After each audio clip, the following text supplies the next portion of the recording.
Gay was mostly right about the Japanese aerial torpedo, which weighed less, 1,840 pounds, but carried 610 pounds of explosive in the warhead. Its other advantages over the American Mark 13 were its speed, 42 knots, and range, 2,400 yards, and the crucial fact that it could be dropped while the carrying aircraft was going a maximum of 260 knots. Our Navy thought that the Mark 13's sensitivity dictated that it be dropped with the utmost care, eased into the water as gently as possible to avoid disturbing its delicate innards. This unexamined theory generated near-suicidal dropping practices. The only chance you had of putting one home, it was believed, was, as the skipper of Torpedo 8, John Waldron, instructed his boys, to get inside 800 yards, fly very low, 100 feet or less, and very slow, 80, 100 knots, very straight and level, and very close to the target, releasing at an angle of no more than 70 degrees. This both made you a sitting duck for shipboard anti-aircraft fire at point-blank range, and gave any fighters sharking about plenty of time to put you down. But these killer delivery tactics were standard operating procedure. The old Indian, John Waldron, knew what flying this pattern took, and he told his boys what it was. If worst comes to worst, and we find ourselves alone and outnumbered by the enemy planes on the way into the attack, we'll keep boring in toward the carrier. If there is only one man left, I want that man to take his pickle in and get a hit. Early in the war, torpedo research, as well as production, was still in the hands of the Goat Island people, who thought they had already designed and made the perfect aerial torpedo. No tests were run to explore just what happened to a torpedo when dropped from a plane at various speeds and altitudes. Later work in scientific labs at Caltech and elsewhere showed, however, that the slow, flat drop the torpedo pilots died executing was the surest way to mess up a torpedo's directional and depth controls, causing the fish to run erratically. The best height from which to drop aerial torpedoes was discovered to be something around 800 feet and at a speed of over 200 miles an hour. This allowed the fish to enter the water vertically rather than horizontally, and this kind of entry was, in fact, found to be less jarring to the sensitive internal mechanisms than the belly flop of the standard delivery technique. The men at Midway would have given themselves and their torpedoes a better chance if they had roared in at 500 feet with balls to the wall, let the torpedoes drop nose down, and gotten the hell out of there. Naval Air was not the only service having difficulty with torpedoes at this time. A great torpedo scandal that pitted the Pacific Submarine Force against the Bureau of Ordnance and the Goat Island torpedo makers raged during the first years of the war over the problems with the American torpedo. The shortage showed up early when submarines in Pearl Harbor preparing to go on war patrol in the far Pacific had to transfer any unfired torpedoes to their own tubes from submarines returning from a patrol. Older torpedoes built in the early 20th century were dragged out of obsolete and obsolescent storage to fill in during the Great Torpedo Shortage of 1941 and 1942. The destruction of a store of 200 torpedoes by Japanese planes at Cavite in the Philippines crippled the Asiatic fleet destroyers and submarines. The submariners, who had had little more pre-war experience with firing live torpedoes than the naval air people, discovered soon after the war began that their standard Mark 14 torpedoes, which were larger and faster but internally very similar to the Mark 13 aerial torpedo, were extremely unreliable. They detonated early, ran deeper than their settings, porpoised and circled, and when they hit the target they often did not explode. The kinds of problems that drove the submariners wild played out in one of the war god's many ironies at Midway. An American submarine picket line had been set up before the battle, but it was located in an arc beginning southwest of Midway and was out of position to intercept the Japanese carriers coming in from the northwest. However, on the morning of June 4th, the Nautilus, at the northeast end of our submarine line, was spotted by the Japanese, and between 0700 and 1000 was depth-charged and strafed. Somehow it survived, and later in the day it had worked itself into a position where it could fire 3 torpedoes at a Japanese carrier burning from the dive-bombing attack earlier. Nautilus reported that it had sunk the Soryu, and the major American history of submarine warfare in the Pacific contains a bold drawing of a torpedo blasting the Japanese carrier and sending it to the bottom. Nautilus sinks Soryu. But the carrier was actually Kaga, and far from sinking it, Nautilus provided some of its crew with a lifeboat. 2 of the torpedoes barely missed the ship, and the third, though it struck, miraculously failed to explode. Instead, it glanced off the side and broke into 2 sections, the warhead sinking into the depths, while the buoyant after section remained floating nearby. Several of Kaga's crew, who were swimming about in the water after having jumped or been blown overboard when the bombs struck the carrier, grabbed onto the floating section and used it as a support while awaiting rescue. Thus did a weapon of death become instead a lifesaver in one of the curious twists of war. And so it went everywhere in the submarines. The tunny outside Truk fired 10 torpedoes at a sitting duck that brought not a single explosion. Perhaps the biggest scandal was a sequence of events that culminated on the 11th of June, 1943, in a string of failures by our submarines in Tokyo Bay to sink any fleet units, although Trigger's skipper reported explosions after a full salvo successfully fired at carrier Hiyo. Despite frustrations of this kind, it took a long time and a lot of near insubordination before the submariners forced the Bureau of Ordnance to accept that several things were wrong with the torpedo itself. The Mark 14, it was finally officially admitted, ran on average 10 feet deeper than its setting, and the Mark 6 magnetic exploder in the warhead, which was thought to be one of the big secrets of the war, was likely to explode prematurely or not at all. When the submariners refused to use it any longer against direct Bjord commands and fell back on the backup mechanical exploder, it too often failed. The striker would jam in its rails at any angle, but failed most often in a head-on 0-degree hit, supposedly the ideal hit. There was no aerial torpedo war with Bjord. The aviators grumbled but seemed to accept their fate, though the Mark 13 had the same problems as the Mark 14. The magnetic exploder was not, however, one of them, since the Mark 13 still used the Mark 4 mechanical exploder, and it was a bit more reliable at the slow speed of the Mark 13 torpedo because, ironically, it hit with less inertial force than the faster Mark 14 and therefore did not jam as frequently. But duds were still frequent, and the aerial torpedoes shared all the depth-setting problems and the tendency to run erratically. A Mod 2 aerial torpedo, an improved version with the 600-pound Torpex warhead, which threw its balance out of whack, was capable of 40 knots, which at least solved the speed problem. When it reached the fleet just after Midway, Bureau of Ordnance instructions allowed it to be dropped at speeds up to 200 knots and at altitudes from 235 to 365 feet, the latter considered a maximum for emergencies only. But later that year, at the Battle of Santa Cruz, with the new TBFs and presumably the Mod, 2 torpedoes, everything still went wrong. 6 Hornet planes tried to launch torpedoes at the heavy cruiser Suzuya. 1 hung up and failed to release, 2 ran erratically, and although the crews claimed to see the other 3 explode, 1 on the starboard side and 2 on the port side of Suzuya, these sightings either were products of youthful imagination or premature triggers by the tricky Mark 6 magnetic exploder. The exploder often would activate the warhead just short of a ship's hull and result in a toss-up of water that gave every appearance of being a hit. The 5 Enterprise torpedo planes also attacked a ship they thought was a cruiser, but the ship's only damage came from a vicious strafing attack delivered simultaneously by Jimmy Flatley and his flight of Wildcats. From that point on, the Pacific Fleet was very chary in its use of aerial torpedoes. The Mark 13 remained, however, the American aerial torpedo until the Korean War, when it was used to destroy dams in North Korea. But improvements to the Mark 13 began to get results in 1943 with a pair of wooden girdles. One was a drag ring, they called it the pickle barrel, a plywood sleeve snugged over the torpedo's head.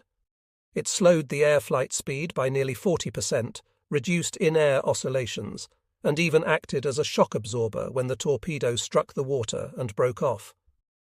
The other addition was a shroud ring, pilots called it a ringtail, that fit over the aft end. It added stability in the water like feathers on an arrow, and suppressed hooks, broaches, and underwater rolls as well. With these two major additions, and the strengthening and repositioning of inside components, the Mark 13 completed an almost miraculous transformation. Straight and true runs began approaching nearly 100%. The eventual result of the early theoretical studies, the Caltech development, and the Fort Lauderdale deep water testing was a Mark 13 that could be launched at altitudes up to 800 feet instead of the conventional 50 feet, and at air speeds as high as 300 knots, a change that resulted in a 40% hit rate and much less stressed pilots. But all this was long after the torpedo pilots at Midway had flown their suicidal drop patterns with 51 untrustworthy torpedoes, getting not a single explosion on a Japanese hull. During the course of the war, carrier squadrons were whittled down mainly to pilots and aircrew. Maintenance and repair personnel became a permanent part of a naval air station or a carrier. But the Midway squadrons still had all the needed service people attached: mechanics, ordnance men, instrument technicians, radiomen, parachute riggers, metalsmiths, master-at-arms. You name it, a squadron had at least one. At any given time, there were up to several hundred men in a squadron, and when the squadron moved, it was a big deal. Something like a gypsy caravan with huge amounts of equipment, boxes of tools, baggage by the carload, spare parts for the planes. The 4 squadrons that made up a carrier air group were assigned early in the war to a particular carrier. Air Group 6 was on the Enterprise, CV6, but Airedales and the ship's company seldom mixed. We were transient, and they were not. Whenever the ship was in port, we were ashore with our planes, living in barracks, coming aboard only just before sailing.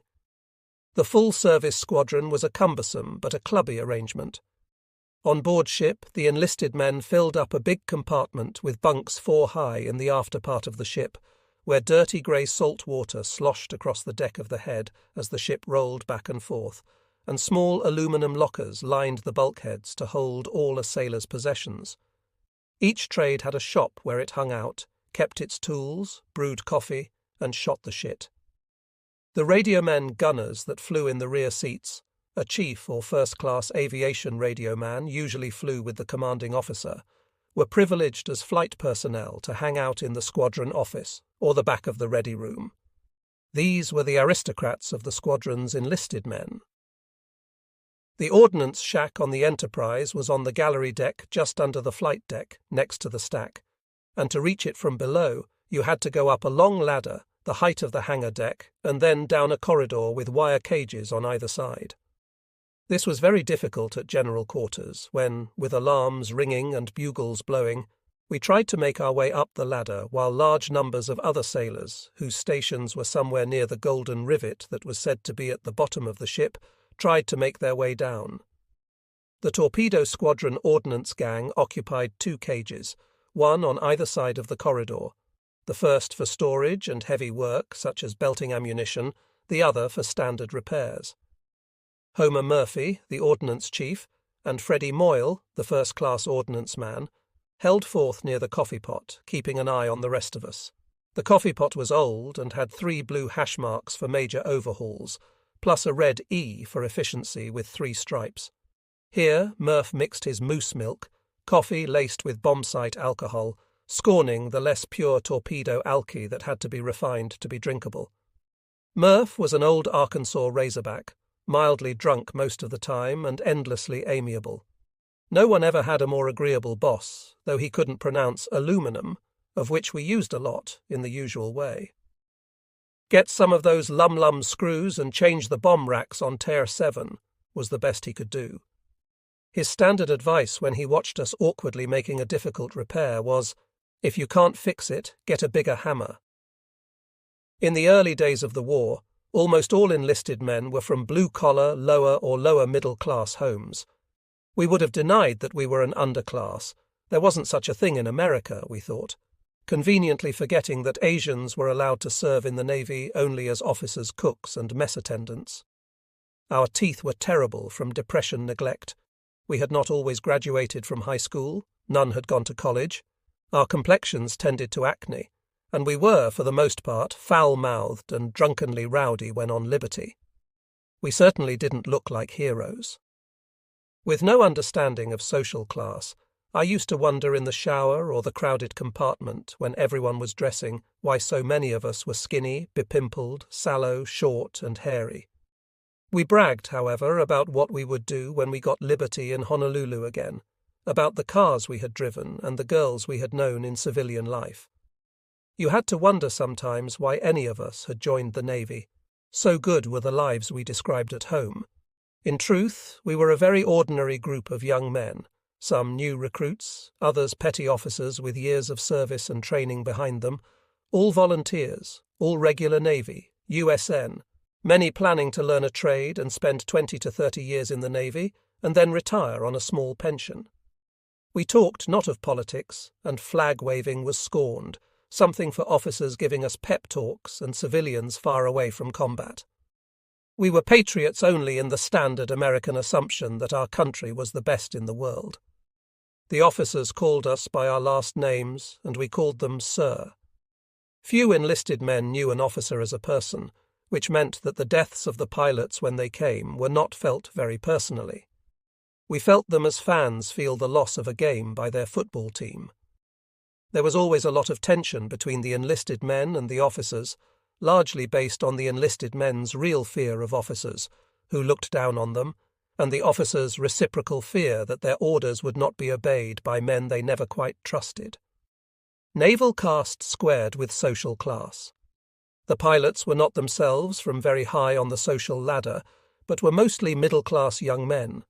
A few old regular Navy who had graduated from the Naval Academy led the squadrons and filled their crucial positions like XO and flight officer.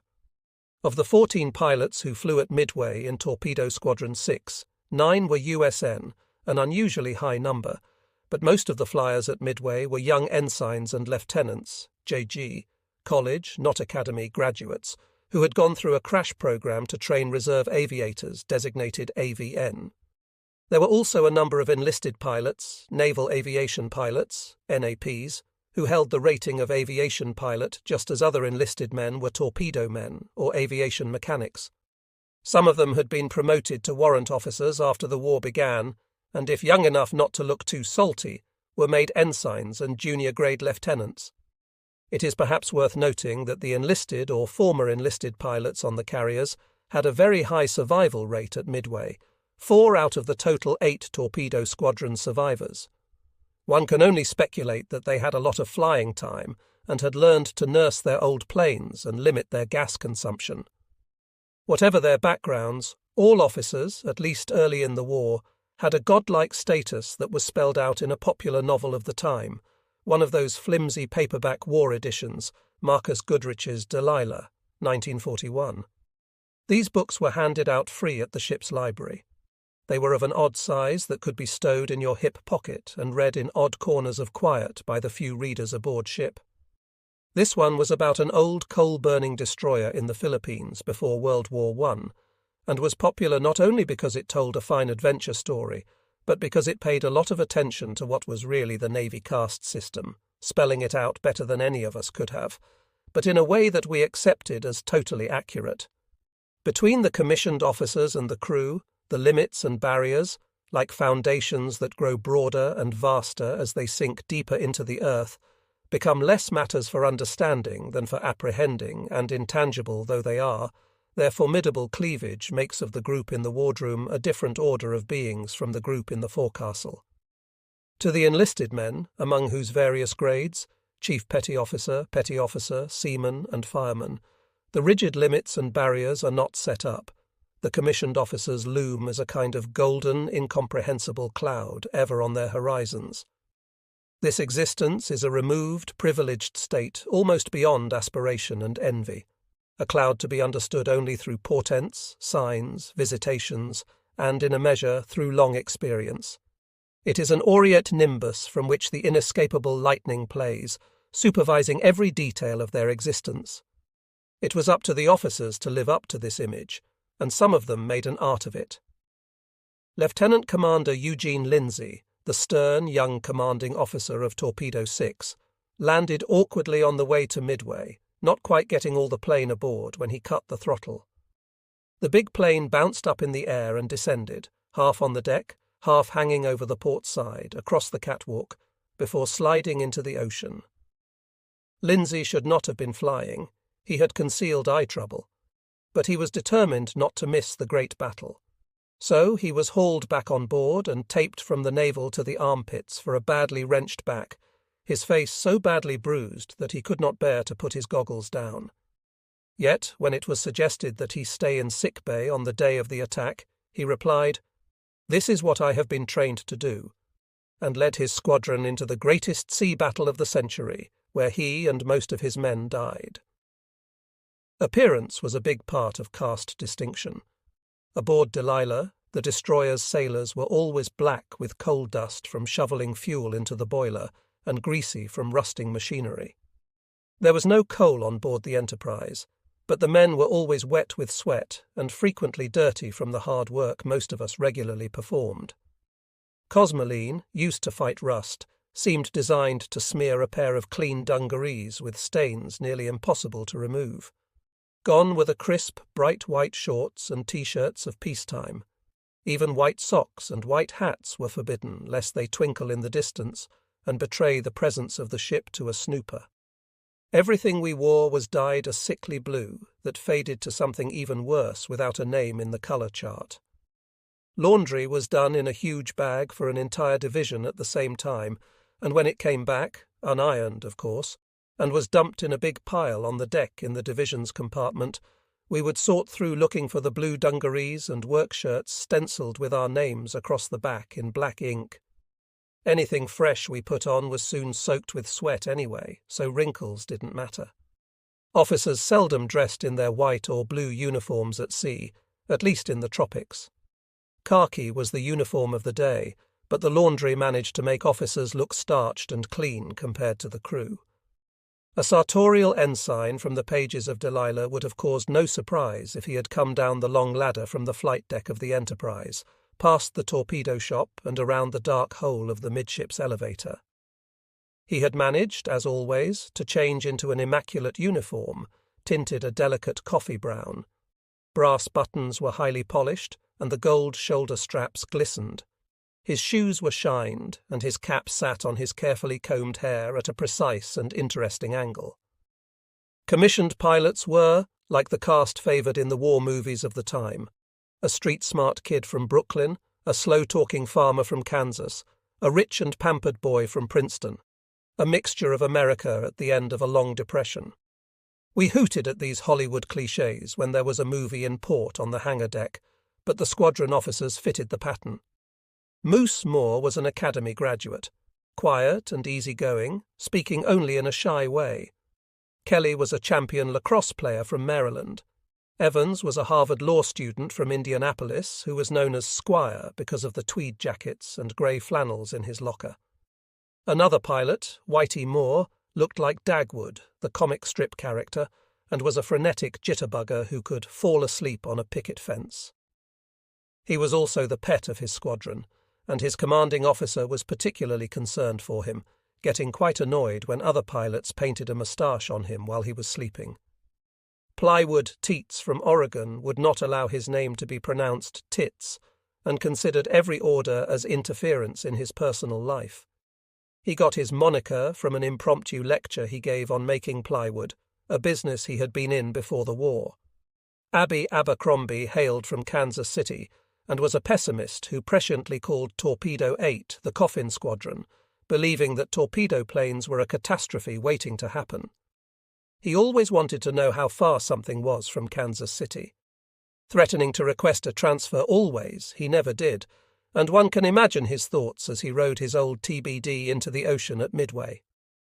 There were others, all familiar types: the drugstore cowboy, the uxorious newly married man, the joker, none of whom, except for Abercrombie, seemed to be very worried about the dangers of their line of work. George Gay, the only survivor of the Hornet torpedo planes at Midway, had a reputation in his squadron for being a Texas loudmouth. The outstanding aviator on board for the Midway battle was Lieutenant William Gus Widhelm, USN. One of his squadron mates describes him in a memorable way. I considered LCDR Gus Widhelm, the XO of VS-8, to be the best combat flight leader in the Hornet Air Group. I have often wondered what might have happened if he had been Chag, Commander Hornet Air Group pronounced Seahag, at the bomb, Battle of Midway. Gus was combat fearless and a superior naval aviator. On the morning of June 6th, the third day of the bomb, Gus was the flight leader of the morning attack on 2 cruisers and some destroyers. Gus briefed the flight in the VS-8 ready room and told us he was going to drive a bomb down the stack of the biggest cruiser. As we approached the targets, Gus broke loose from our formation and did a solo dive on a cruiser and nailed it just aft of the stack. Now that was leadership. I know every pilot in that flight wanted to show Gus we could also get a direct hit. We tried, but our results were poor due to lack of experience diving the SBD. Gus was an avid crapshooter and poker player who would bet on anything.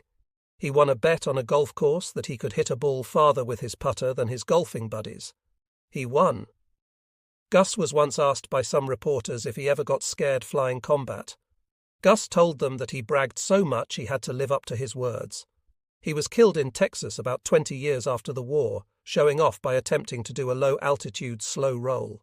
There was a writer in Torpedo 8, an observant man named Frederick Mears, new to the squadron, who didn't go on the Midway attack but was killed the next year in the line of duty on a raid at Rakata Bay, Santa Isabel, in the Solomon Islands. Before he died, he wrote a fine book that deserves to be much better known than it is, Carrier Combat, in which he tells us a great deal about his squadron and its rough-and-ready skipper. Lieutenant Commander John Charles Waldron, skipper of Torpedo 8, was an intriguing man. His place in the history of American arms, Davy Crockett at the Alamo and George Armstrong Custer come to mind, has been much neglected.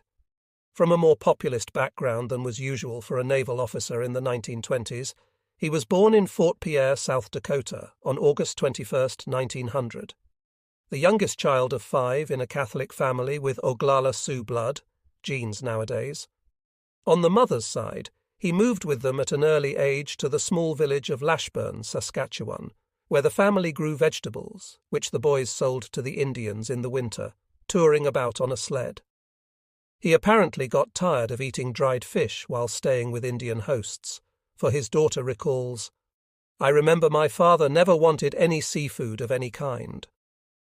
On a Naval Academy form, he described his father's business as farming and stock raising, and a relative remembers the man as a dealer in horses, a mean man, and cruel. His cruelty may, of course, have been just the hardness required to break horses. Johnny, as he was known in military service, came back from Canada, quarrelling with his father, to go to high school in Rapid City, South Dakota. His mother taught in an Indian school, and a strong belief in education ran through the family. Having difficulty getting into Annapolis, he went to a cram school, Ferris Institute at Big Rapids, Michigan. Appointed by his congressman in 1920, he struggled with his studies at the academy and was known as a boner, what we would call a grind, hitting the books long and hard. His academy record gives him high marks in executive aptitude, but low ones in ordnance and gunnery. He got 43 of 60 points in navigation, however, a course of considerable interest in view of what would happen at Midway. He was right to be concerned about his studies, for in 1924 he graduated 479 out of 525. Not much of an athlete either, clumsy apparently in the manner of country boys who never played on athletic teams. He finally settled for wrestling and boxing, without much success. His daughter Nancy says he had to give it sports up due to repeated injuries. He was diagnosed with tuberculosis in his last year of studies, but there is no description of treatment, which must have been quick and successful. Or maybe the diagnosis was premature. At any rate, there was no interruption in his career. After graduating, Waldron served on the cruiser Seattle, and in 1926 went to flight school in Pensacola, Florida, where he earned his gold wings in 1927. He and Abigail Wentworth, daughter of a Pensacola attorney, married in 1929 and had 2 daughters, Nancy and Anne. As his widow, she returned to Pensacola. To judge by one story, they must have drunk as heavily as many Americans in the 1920s and 1930s. One family joke about Johnny and Abigail is that the morning after an evening at the officers' club, Johnny told her she'd done a good job of driving them home the night before, and she said, "Me? I thought you drove home." He loved the Navy, travel, parties, tennis and golf, says his daughter Nancy, and drove a fancy Lincoln Zephyr, which he was apparently willing to lend to his squadron members. The Waldrons moved about a lot, like most naval officers, and Waldron acquired a reputation as inclined to be direct in his view of things and free in speaking his mind. But everyone agreed he was a great pilot. He studied law at some point and was admitted to the California bar, though apparently he never practiced. Going from one assignment to another, flying all types of aircraft in the 1920s and 1930s, he rose in rank to lieutenant commander by 1939, when he worked at the Bureau of Ordnance and was a naval observer at the Norden bombsight factory. Then, in July 1941, he was given command of the new Torpedo Squadron 8. Waldron looked a bit like a Sioux, with a dark complexion and a hawkish face. Mears found him fascinating and observed him closely, painting a variety of word portraits that bring out a complex character. Under the lively professional naval officer, there was another man whom Mears reveals in a series of sketches so quick that they leave us wondering what we saw. After asking a question, the skipper had a characteristic way of leering out of the corner of his eyes at the squadron, his head cocked, his mouth open in a silly, almost idiotic fashion. Suddenly, he would snap his mouth shut like a trout after a fly, straighten his head and begin to stroke his chin, staring at them from under his bushy eyebrows and beseeching the answer. Mears is a master of the single word, beseeching in this case, that cuts to the centre of his subject, revealing in a flash what is otherwise totally concealed. Waldron would throw big busts for his boys after he had worked them fiendishly hard all week and get roaring drunk with them. He invented a squadron symbol, a clenched fist, and a war cry, "Attack." These must have been something of a joke to his green pilots, for on the way to attack the Japanese carriers at the Battle of Midway, two of them, Ensign Albert K. Ernest and Ensign Charles E. Brannan, the first survived the disaster, but the second, who did not. Across the tail of Phoebe's group leader Lieutenant Langdon K. Feeberling plane exchanged their own version of the squadron's attack signal, arm extended with closed fist, by raising an arm, closing the fist except for the second finger, the goosing finger. But however funny it may have seemed to his juniors, when Waldron's emotional temperature was running high, he would stand up, clench his fist and shout "Attack" in the middle of parties or on any occasion, suitable or unsuitable. There was a manic streak in him, and on one morning, upset that things had not gone well the day before, he ran into the squadron Quonset hut in Hawaii, where his boys were sleeping soundly, and emptied his .45 caliber Colt automatic out the door, shouting to them to get up and go to war, which they did in a hurry. All this was only a prelude to impulsive behaviour, both lethal and heroic, as we shall see, during the attack on the Japanese at Midway. There was also a reflective side to him that comes out in a letter he wrote to a nephew who was just entering pilot training. It is worth repeating in part, for it bears closely on the final moments of his life. "Some day you'll be out there on the Pacific. Major Robert Phillip, USMC, was killed there on June 24, 1943, or down around Haiti or Central America somewhere, and you will be out all alone, and there won't be any gals to cheer you on, and you will just get in a hell of a fix. Your nerve alone won't pull you through, and you will find it a situation not described in any book, and no one ever told you about it. The greatest factor which will prevail in pulling you out of a jam is to be able to call upon, instantaneously, something from a vast fund of knowledge of things aviation that have stacked up between your ears. I advise you to read the preceding paragraph over and over again. The ability to call upon a sort of sixth sense has pulled me out of a jam at least 6 times and saved my life, and it will do the same for you provided you take this business seriously. It is a serious business, and it is not a sport." For all his oddities, his men really liked Waldron because he was concerned about them and dedicated to their deadly trade. He was a perfectionist and worked his raw beginners night and day, trying to get them ready for the big battles to come. But, for reasons we have already seen, the training, through no fault of his, was hollow at the core, failing to provide practice taking off with or dropping either a dummy or a live torpedo. So he made his boys endlessly practice angles of attack and release, using a mooring board he devised, and if they followed his rules, he assured them, a well-planned and firmly executed attack could not fail to drive home several fish. He never called a torpedo. It was always a tin fish, a pickle, a weenie, a torpecker, or one of those goddamned things. Though his own experience was limited, he drilled his flyers on what the big targets, the Japanese carriers, were likely to do when they sighted the devastators of Torpedo 8 bearing down on them. I had learned from Commander Waldron in his lectures that ships, especially large ships of that kind, carriers, when they commit themselves to a turn, whether it's full rudder or something else, it takes quite some time. Even if they apply full reverse rudder, it will still take time before they can straighten out. Usually, he told us from reports and observations that the Japanese would nearly always commit themselves when subject to a torpedo attack. They would maneuver. He taught them to use a torpedo director sight mounted in front of the pilot, which turned out to be useless, and he concentrated on making them learn by rote the standard, albeit near-suicidal, dropping procedure. Tex Gay knew the lesson so well that he would repeat the rules when he was boring in on a Japanese carrier, the last man alive in his squadron. I had been told that the ideal drop was 1,000 yards range, 80 knots speed, and 80 feet or so of altitude. Waldron taught his boys a lot more than torpedo tactics. He made them run around the flight deck to keep in shape, even though the other squadrons laughed at them and called them Boy Scouts or a circus. He badgered them about their equipment, insisting that they carry knives, and forced them to make more comfortable and safer shoulder holsters than the standard issue to carry their Colt .45 automatics, even providing some cowhide that he said was best for that purpose. He taught them, Gay remembered, that if they ever got in a spot, never to throw anything away. This last might sound like a commonplace of living in the country where the store was a long ways away, but it saved Gay's life.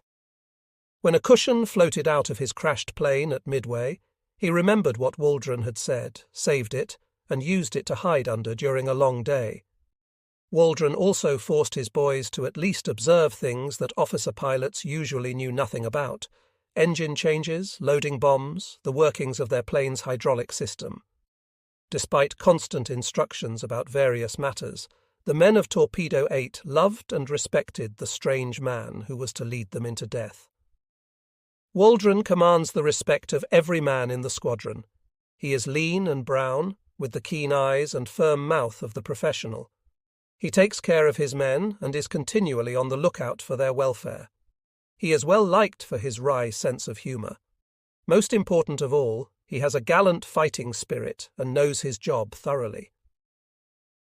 What professional could wish for a more perfect obituary than this, written by one soon-to-be-dead pilot Mears, for his commander already dead in battle? Waldron's image has a lot of dark areas, and some of his peers thought him more than a bit odd.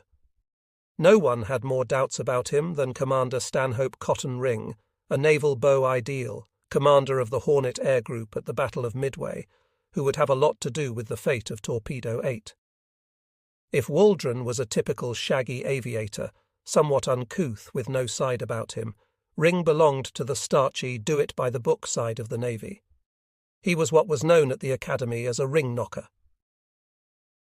Waldron and Ring represent the extreme ends of the range of naval officers before the war, and the difference between their types had a lot to do with the way the ships were run and the war was fought. Born in 1902, the son of a Commodore in the old Navy Paymaster Corps, Ring was appointed to the Naval Academy from the 14th District of Massachusetts, paying his required $350 for textbooks and uniforms in 1919. His grades were higher in executive abilities than in engineering subjects. At 20, he weighed 152 pounds, standing 6 feet 2 inches tall, and was inevitably called slim. With a bland face, he was considered exceptionally handsome and a ladies' man, a horrible snake in the Annapolis slang of the time. He never missed a hop. According to the 1923 yearbook, The Lucky Bag, he was cool, content to let his studies take care of themselves. He played a lot of bridge on summer cruises, hiding out in lifeboats or in the bag locker. He must have been bright enough to get by, since he graduated fairly high in his class, ranked 87 out of 414. He served first on the battleship Colorado and went on to a wide variety of assignments. He won his Navy wings in 1927, the same year as Waldron. They must have known one another at Pensacola, and flew off the first big aircraft carrier, the Lexington. He served on an admiral's staff and later became naval aide to President Herbert Hoover. He married Eleanor Reynolds, and the couple had 3 children. For a time, he ran the administrative division of the Bureau of Aeronautics in Washington, D.C. When the war began in Europe, he went to London as assistant naval attaché at the embassy, and then served as an observer on a British aircraft carrier in the Mediterranean, learning what radar, which the United States did not have at the time, could do for carrier operations. The British made him a commander in the Order of the British Empire. He was not desk-bound all his career by any means. He helped develop Navy dive bombing and became a member of the Caterpillar Club, survivors of a parachute jump, when his bomber caught fire in an air show and he had to hit the silk. He credited his gloves with saving his hands, and is said to have introduced the shipboard ritual of holding up your hands to show you are gloved when taking off from a carrier. The fire left a faint imprint of his goggles on his face, adding to his distinction. He was handsome and charismatic, popular with women and easy with his superiors, who liked him and saw that he got the right jobs. Before the Hornet was commissioned, Ring got the plum assignment of its air group commander, but his command didn't go particularly well and ended with disaster at Midway. A martinet, he was not a successful leader. Getting ready to sail to battle at Midway, for example, he confined everyone in his squadrons to their stations, standing regular watches, while the pilots from the other carriers were partying on the beach at the Royal Hawaiian Hotel. After this, the Hornet squadrons were not exactly a band of brothers. Long periods spent in administrative positions had left him not as skilled a pilot and air group commander as he should have been. His wingman at Midway has a telling story of their first meeting on the hangar deck of the Hornet in Norfolk Harbour. "I noticed an SBC-4 with Chag painted on the side, tied down on the hangar deck. At the time, I didn't know this was the group commander's aircraft. The biplane's landing gear was damaged, its flying wires supporting the wings were broken, and the wings were drooping. I never heard an explanation, but I assumed that Chag had wanted to make the first carrier landing on the Hornet. It must have been a Lulu. You had to work at making a bad landing in the SBC-4. Interestingly, in view of what was to happen, Ring's navigation was shaky. During the Hornet's shakedown cruise, he got lost in the Gulf of Mexico, and Gus Widhelm had to take over and lead the air group back to the ship. The pilots of the Hornet Air Group blamed him for their failure to find and attack the enemy carriers at Midway. Before this flight was finished, every one of his 4 squadrons had left him without permission in an attempt to return to the ship. Ring was, however, awarded a Navy Cross for his service at Midway, the same decoration that Waldron received. But in 1946, as we shall see, he was still trying to explain in a never-published handwritten letter his actions in a way that cleared him of blame. He hid the letter away in a chest in his closet, and it came to light only many years after his death. Despite his failures at Midway, Ring commanded carriers later in the war, and his last ship was the old Saratoga, which he delivered to Bikini Atoll as a target for atomic bombs in 1946. He would, everyone knew from the start, end an admiral, maybe even the chief of naval operations, but he didn't reach this rung. A tombstone promotion to vice admiral when he retired was his high water mark. Before he retired in 1955, he was the administrator of the Marshall Islands and ended his career as the commander of the Joint Mediterranean Fleet. He died in San Diego in 1963. Waldron and Ring were the hairy and the smooth types of the Naval Officer Corps that commanded the U.S. Navy at the beginning of the war. The tensions between these types were written into the history of the Pacific War, leading to a major disaster at Midway and other places like Guadalcanal. The Japanese decision to attack Midway and occupy the island was firm by the end of April 1942, and orders were cut to the various units involved early in May. The Japanese spy system no longer functioned in Hawaii, so there was no information that the American carriers and their escorting cruisers and destroyers had left Pearl at about the same time that the Japanese fleets were sallying. Their intelligence told them, quite wrongly, that the remaining American carriers were still in the Coral Sea guarding the route to Australia, and that the Yorktown, like the Lexington, was either sunk or so badly damaged as to be incapable of battle. For the attack, they laid elaborate plans requiring coordination of 6 fleets. The invasion fleet of troop transports from Saipan. A covering fleet from Saipan for the invasion fleet. Admiral Nagumo's attack fleet of carriers and escorts, Kido Butai, charged with smashing Midway defences before the invasion. The main fleet of Admiral Yamamoto and his battle line, masked behind the attack fleet. An Aleutian fleet to take Attu and Kiska. A submarine fleet posted northwest of Oahu, between Pearl Harbor and Midway. The Japanese invasion fleet was spotted by Midway scouting planes on the morning of June 3rd and was attacked by Army B-17S, and then by patrol planes from Midway, without much success. The B-17S were one of the big disappointments at Midway, as they had been earlier in the Philippines. Touted as America's superweapon, as many flying fortresses were crammed onto Midway as could be parked in the limited areas bordering the runways. Bombing from high altitudes, they disrupted Japanese fleet formations, but they got no hits at Midway. 4 PBY Catalinas made torpedo attacks against the invasion fleet more than 400 miles southwest of Midway on the night of June 3-4. Torpedoes were not the weapons of choice for these big, long-range patrol planes, but the pilots and crews were game to try. The Catalinas tracked the foe in the moonlight, and 3 of the 4 managed to launch at ships. One explosion took place, in itself rather remarkable for an American torpedo of that period, on a small tanker, but the ship did not lose place in the formation. The hit sounds doubtful, but it went into the American Navy books as a hit, and the Japanese recorded an attack and hit of some kind on the Akebono Maru, which makes it the only American torpedo explosion against a Japanese hull in the Midway battle. The attack may have had negligible effect, but the discovery of the Japanese ships told the Americans for certain that the Hawaiian Code Center's intelligence had been accurate and that the battle was on.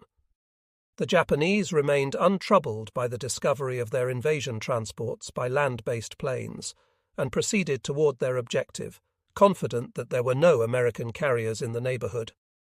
By that time, however, the Yorktown, Task Force 17, and Enterprise and Hornet, Task Force 16, under the overall command of Admiral Frank Jack Fletcher on a speedily repaired Yorktown, were past the Japanese submarine line established too late between Oahu and Midway.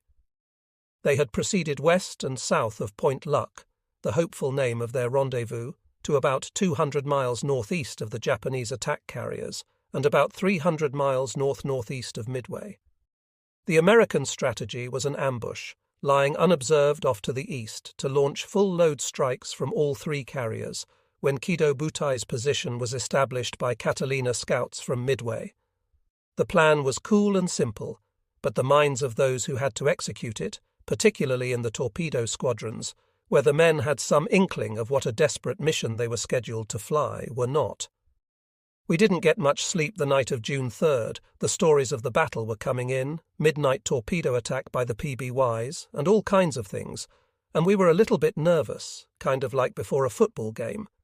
We knew that the Japanese were trying to come in and take something away from us, and we also knew that we were at a disadvantage because we had old aircraft and could not climb the altitude with the dive bombers or fighters, and we expected to be on our own. We didn't expect to run into the trouble that we found, of course, but we knew that if we had any trouble, we'd probably have to fight our way out of it ourselves. As the night wore on, George Gay and the other pilots tried to sleep, but they were up before 2 o'clock to grab a cup of coffee and sit nervously in their ready rooms, waiting for more information on the Japanese fleet they now knew was for sure out there. Everyone was nervous. Waldron told his boys that this was the big battle they had all been waiting for. It will be a historical and, I hope, a glorious event. To his wife, in the letter Waldron wrote that morning, he was more open in his doubts. "You know, Adelaide, in this business of the torpedo attack, I acknowledge we must have a break. I believe that I have the experience and enough Sioux in me to profit by and recognize the break when it comes, and it will come." Mark Mitcher, the captain of the Hornet, later reported that Waldron knew that there was the possibility that his squadron was doomed to destruction with no chance whatever of returning safely to the carrier. Nor was Waldron alone in his premonitions. Various sources speak of censored letters from people who were killed, filled with more than usual forebodings. Reveille also came early on the Yorktown on June 4, 1942, a day of spotty visibility and light winds from the southeast. The ship's pilots and aircrew had earlier been told in an intelligence briefing that, if only 3 TBDs out of your 15-plane squadron survive the run-in to deliver torpedoes, you will have accomplished your mission. The numbers were just about right. Only 2 planes of Torpedo Squadron 3 made it back from the attack, and both had to land in the water near the carriers. At 0430, Thursday, June 4th, Nagumo's carriers, on a heading of 130 degrees, launched an attack with half of their planes on Midway, 200 miles distant, and as a precautionary measure began sending out scout planes on 300-mile searches east and northeast to look for any American warships that might just possibly, but not likely, be lying out there. As a precaution, however, the planes remaining on board the 4 carriers were loaded for attack on ships, that is, with torpedoes and armor-piercing bombs, should any be discovered. No one could fault the Japanese at this point. They were playing a strong hand skillfully. At 0530, a Midway patrol plane sighted a single Japanese carrier, which was enough for the Americans to confirm that the hypo-intelligence was totally accurate. A 0552 patrol plane report of 2 carriers and main body of ships told our carriers that this was their primary target. At 0553, another message reported that a large group of Japanese planes had been sighted heading toward Midway. It was now clear that the Japanese fleet had committed itself to attacking the island and must therefore still be ignorant of American naval presence on its flank. At 0603, another message provided more information on the enemy fleet's size and location. 2 carriers and battleships bearing 320 from Midway, distance 180, course 135, speed 25. On Midway, when told that the PBY scouts had spotted the Japanese carrier fleet, the 6 TBFs of the detached and upgraded Torpedo 8 section started their engines and taxied out to the runway. They were followed by 4 Army B-26S, also carrying torpedoes, which had been modified and sent out from Hawaii in the all-out effort to hit the Japanese with anything that could get to them. The planes flew out together into an orange sky at 0615 on a heading of 320 degrees. It was then that Ensigns Ernest and Brannan exchanged their own version of Torpedo 8's attack sign. 10 minutes into their flight, they were attacked by 2 fighters from the incoming Japanese strike, which they identified as Messerschmitts. Unlikely, if not entirely impossible, but aircraft and ship identification in the excitement of battle were often irrational, as this was, and often wrong. However, there had been scuttlebutt that the Germans were helping the Japanese. This was the first combat for these crews, and there was a holiday atmosphere in the air. They sobered up when they looked back and saw planes burning in the air over Midway, and then proceeded on their way under the clouds about 4,000 feet up toward the Japanese carriers.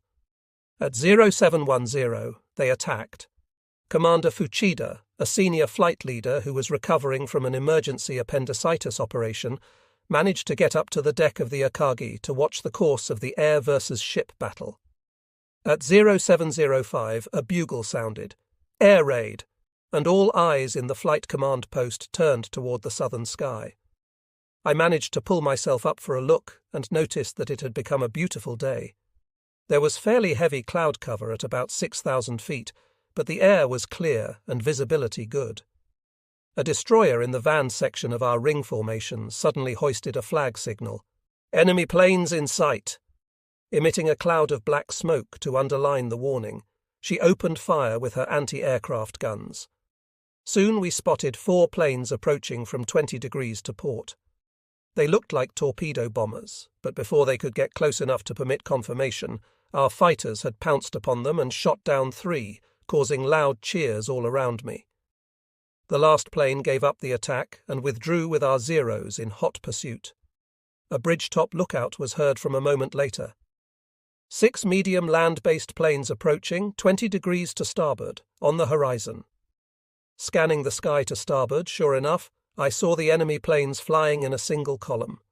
It looked as if the enemy had planned a converging attack from both flanks, but fortunately for us, the timing was off. Following the lead destroyers, our cruisers opened fire. Then battleship Kirishima, to starboard of Akagi, loosed its main batteries at the attackers. Still, they kept coming in, flying low over the water. Black bursts of anti-aircraft fire blossomed all around them, but none of the raiders went down. As Akagi's guns commenced firing, 3 Zeros braved our own anti-aircraft barrage and dove down on the Americans. In a moment's time, 3 of the enemy were set aflame and splashed into the water, raising tall columns of smoke. The remaining 3 planes kept bravely on and finally released their torpedoes. Free of their cargo, the attacking planes swung sharply to the right and away, except for the lead plane which skimmed straight over Akagi from starboard to port, nearly grazing the bridge. The white star on the fuselage of the plane, a B-26, was plainly visible. Immediately after clearing our ship, it burst into flames and plunged into the sea. About this time, several torpedoes passed to port of Akagi, trailing their pale white wakes. Akagi had manoeuvred so skillfully that not one torpedo scored, and everyone breathed a deep sigh of relief. The scene had a very different take from inside the planes. Ernest anticipated that his hydraulics might be hit, so he opened his bomb bay doors before he began his run, making sure that he would be able to drop his fish later. He was right, for in a few moments the fighters came in, and his hydraulic lines were hit, causing his tail wheel to drop and block the .30 caliber tunnel gun that his radio man, Harry H. Ferrier, was firing. Ferrier remembered. I looked over my shoulder to see why he, the turret gunner, J.D. Manning, had stopped firing. The sight of his slumped and lifeless body startled me. Quite suddenly, I was a scared, mature old man at 18. He was still older a minute later, when he was hit in the wrist and then grazed on the head and knocked out, his last sight his blood covering his useless machine gun. The red tabs in the plane's wings popped up, indicating that they were unlocked and free to fold back. But fortunately they didn't. The elevator control was hit, and the plane plunged for the water. Ernest managed to use his tabs to get the nose far enough up to drop his torpedo in the direction of a cruiser that crossed his line of sight, and then worked his way out of the melee. Of the 6 TBFs, only Ernest's plane survived the run. The Army's Martin B-26S had little better time of it than the Navy torpedo planes, despite their heavier armament and higher speed. Their commander, Captain James Collins, USAAF, had neglected to tell his men when they took off that they were to execute a bombing mission. Since they had thought they were merely on patrol, they were greatly surprised when they came out of the clouds and saw the enemy fleet on the horizon about 20 miles away and were ordered to attack. They were within 4 or 5 miles of their target when 6 Zeros broke off their combat with the Navy torpedo planes and headed out to intercept the larger Army craft. The Zeros were as aggressive as fire ants. The 6 fighters came at us fast, straight in, and I watched until I figured they would start shooting, Collins said. Then I went down fast. They missed us and kept on going. Just then other fighters hit us from the rear, and we never shook them off until the attack was over. Anti-aircraft shells were coming closer, but as long as they were missing, we held our course. By this time, machine gun and pom-pom tracers were whizzing around us, and we were in position to choose our angle of attack off the carrier's bow. We slipped between several destroyers and cruisers, turned sharply, and headed toward the carrier. The carrier made a quick turn and put on speed in an effort to swing about head-on to us, and so present the narrowest possible target. The marauders were still about 2 miles from the carrier when Collins's hydraulic system was shot out. Aiming at the side of the carrier, which was ablaze with gunfire, he dropped his torpedo and pulled up sharply and shot over the carrier's bow at only a couple of 100 feet. Then I pulled the controls straight back and shot straight up another 1,000 feet. Collins claimed that his tail gunner, Technical Sergeant Raymond S. White, got 2 and maybe 3 zeros during this attack. He limped home and landed with difficulty, unable to get the nose wheel down. Lieutenant James B. Murray followed Collins into the attack. His gun turret was shot out, and the tail gunner was killed. A cushion caught fire, and the plane began to blaze, but Murray still made his run. We were so low and going so fast that as soon as the torpedo got away, I had to turn sharply to get over the carrier's deck. I swung over the bow and then raced back the length of the deck, climbing as I went. His nose gunner raked the deck where Japanese sailors were gathered to watch the show. Like Collins, Murray, his left tire shot out, had to make a crash landing. The plane bumped so hard that it shook the instrument panel out of its mounting. The 2 other B-26S, piloted by Lieutenant Herbert C. Mays and Second Lieutenant William S. Watts, were not so lucky and crashed into the sea. Army publicity people, who later claimed that the battle had been won by Army Air Force flying fortresses, credited 2 of the marauders with a hit. The Navy gave only 1, and Fuchida none. Fuchida was right. The first torpedo attack from the air was over, with no hits for the loss of 7 out of 10 aircraft.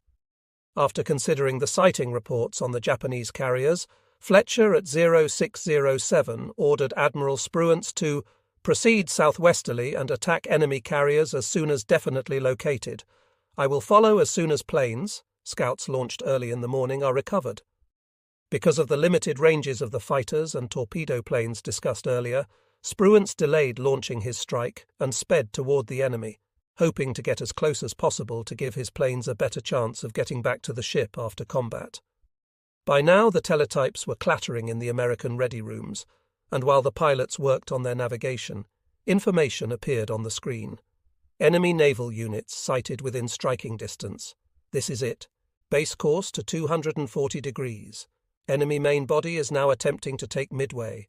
We are intercepting them. 0625 position, 31 degrees latitude, longitude 176 degrees 29.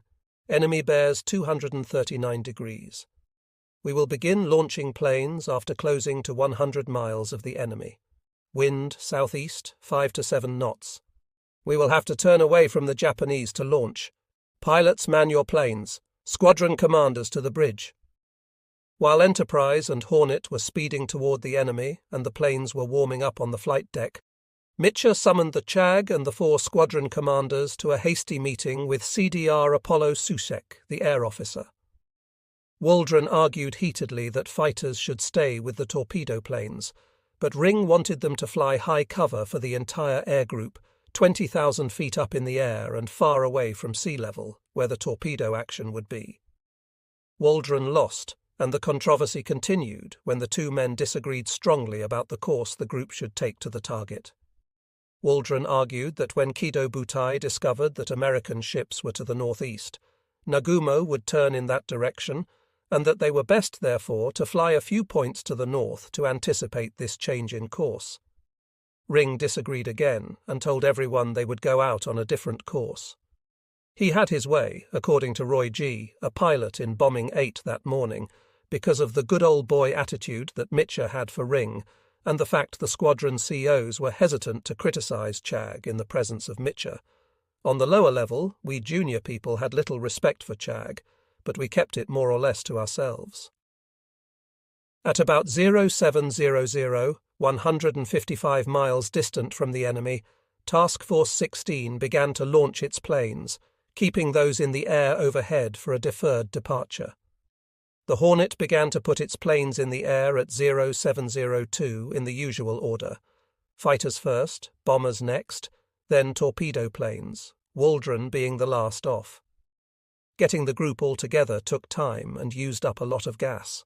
The full group was in the air and departed for the attack at about 0755 on an incorrect course of 265 degrees, far to the north of the interception course of 230–240 degrees to the enemy.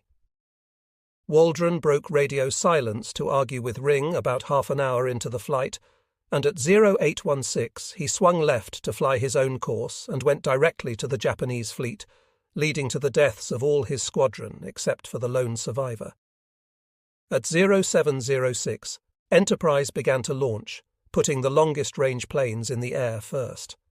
The bombers, under Lieutenant Commander Clarence Wade McCluskey, Jr., CEAG, went off first and, after circling for a time when no other planes got off because of problems on the deck, were ordered at 0745 to proceed independently toward their target on a course of 231 degrees, distance 142 miles. The Enterprise was also assuming that Nagumo would maintain his course toward Midway, and so the course given turned out to be a bit too far south. Only after some delay did some good luck and sharp reasoning by Wade McCluskey, the hero of the battle, find the enemy fleet. The deck was straightened out, and the Enterprise torpedo planes were on their way separately to the target by 0800, with the fighters following soon after. By then, however, any hopes for a coordinated attack were long gone. The Yorktown strike was held back until its scouts had landed, and at 0840, Yorktown, feeling confident that there was no second Japanese carrier fleet lying northwest, began launching, holding its scouting squadron in reserve as a backup. Yorktown had been in battle before, and had learned how to order its launch so that the shortest range and slowest planes were in the air first, and on their way to the target without wasting gas circling while rendezvousing. The torpedo planes were directed to proceed immediately towards the objective, and the VSBs ordered to circle overhead for 12 minutes and then proceed to overtake the VT before reaching the enemy. In order to conserve fuel for the VF, they were launched at 0905 with orders to rendezvous en route. Due to the slow speed of the TBDs and the small fuel capacity of the F4F4S, the above procedure was deemed expedient and worked out very well. At 0945, all three squadrons were rendezvoused, and the group took the following formation: VT3 at 1500 feet, just below the cloud base, 2 VF for low coverage at 2500 feet, 4 VF at 5000–6000 feet to protect the VT and low VF, and VB3 at 16,000 feet. So by about 0930 midway time, the full American strike was on its way, but instead of the critical combined strike, the planes were all over the sky. The Hornet group was together until Waldron broke off, but on a course that would take it north of the Japanese fleet. Adding to the confusion, the 10 Enterprise fighters flying at a high altitude mistook the Hornet torpedo planes down low for their own, and followed Waldron to the target, getting there at about 0918, long minutes before their own Torpedo 6 planes arrived. But the fighters offered support to neither squadron, circling above the Japanese unchallenged on the up-sun side for an hour at 20,000 feet, before running low on gas and returning at 10:10 to their ship. Things were not going well for the Japanese either.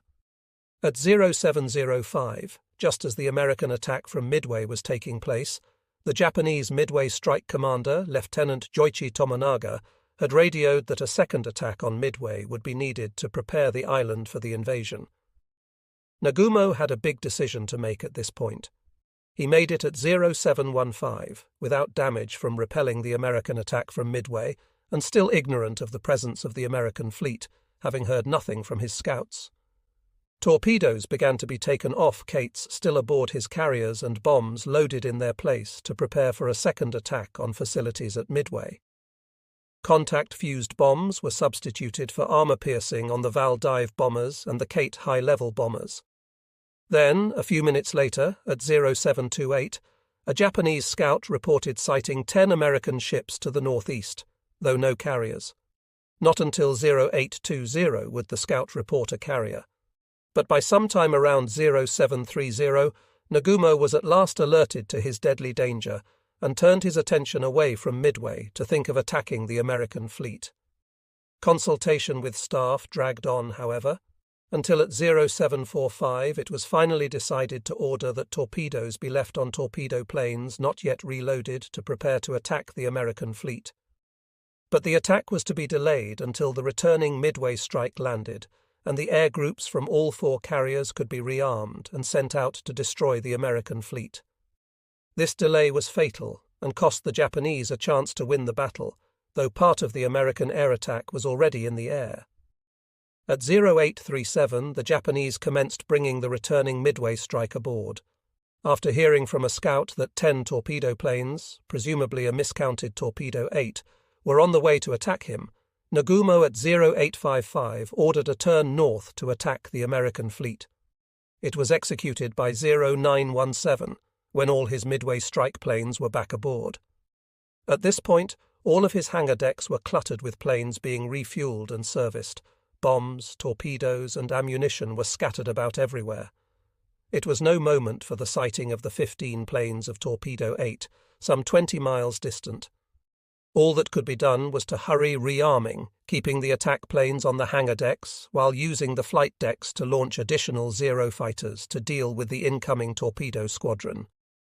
Waldron had bet that the Japanese would turn north when they became aware of the American fleet, and he found them at 0917, immediately after they had made a turn northeast to 70 degrees. Already concerned about his fuel gauge and beset at once by Zeros, Waldron could not wait for support to show up. He disposed of his 15 planes together in 2 divisions, each flying in a V. He started a run on the Soryu at 0925.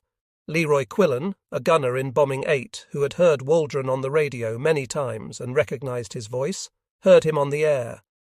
"Johnny 1 to Johnny 2. How am I doing, Dobbs? Attack immediately. I'd give $1 million to know who done that. There's 2 fighters in the water. My 2 wingmen are going in the water." From the deck of the Akagi, the destruction was admired in characteristic Japanese fashion for its combination of beauty and bloodiness. The first enemy carrier planes to attack were 15 torpedo bombers. When first spotted by our screening ships and combat air patrol, they were still not visible from the carriers, but they soon appeared as tiny dark specks in the blue sky, a little above the horizon on Akagi's starboard bow. The distant wings flashed in the sun. Occasionally one of the specks burst into a spark of flame and trailed black smoke as it fell into the water. Our fighters were on the job, and the enemy again seemed to be without fighter protection. Presently a report came in from a Zero group leader. All 15 enemy torpedo bombers shot down. Nearly 50 Zeros had gone to intercept the unprotected enemy formation. Small wonder that it did not get through. Waldron went early, trying to escape from a fiery cockpit, and one by one the others dropped into the water. The old TBDs could neither run nor fight it out with their puny armament, and plugged ahead until only Gay, his gunner dead and his plane shot up, was left to go in and make the attack that Waldron had decreed to be the duty of his pilots, even if only one of them was left.